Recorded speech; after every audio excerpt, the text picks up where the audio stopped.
திருமாவளவன் ஒரு கேள்வி கேட்டிருந்தார், எனக்கு முதல்வர் ஆவதற்கு தகுதி இல்லையா அப்படின்னு ஒரு கேள்வியை ஏதோ ஒரு பொது இடத்துல கேட்டிருப்பார் போலுக்கு. அதுக்கு வைகை செல்வன் ஐயா வாலண்டியரா உள்ள வந்து இந்த கேள்வியை மிஸ்டர் திருமாவளவன் அவர்களே நீங்க போய் ஸ்டாலின் ஐயாட்ட கேட்கணும், இல்லைன்னா எங்க கூட்டணிக்கு வந்துருங்க நாங்க பாத்துக்கிறோம்ன்ற மாதிரி ஒரு பூடகமா ஒரு விஷயத்தை சொல்லியிருக்காரு. அது என்ன செய்யறதுங்கிறத மட்டும் பார்ப்போம். நம்முடைய பொது எதிரியாக இருக்கிறது யார்? சீமானுக்கு பொது எதிரி யார்? திமுக. தாவேகாவுடைய தலைவர் நடிகர் விஜய்க்கு பொது எதிரி யார்? திமுக. இப்படி கட்சிகள் எல்லாம் இருக்கிறது.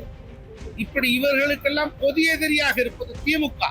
இப்படி பொது எதிரியாக இருக்கிற திமுகவை வீழ்த்துவதற்கு ஒன்றாக இணைவதுதான் ஒரு புத்திசாலித்தனம். அதுதான் ராஜதந்திரம்.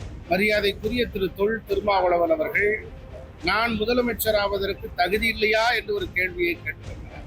இது ஒரு நல்ல கேள்வி. அவர் இப்போது கூட்டணியில் இருக்கிற திராவிட முன்னேற்ற கழகத்தை பார்த்துதான் கேட்க வேண்டும். அவரை முதலமைச்சர் வேட்பாளராக அறிவிப்பதற்கு ஸ்டாலின் தயாரா என்று அவர் கேட்க தயாரா என்று நான் கேட்கிறேன்.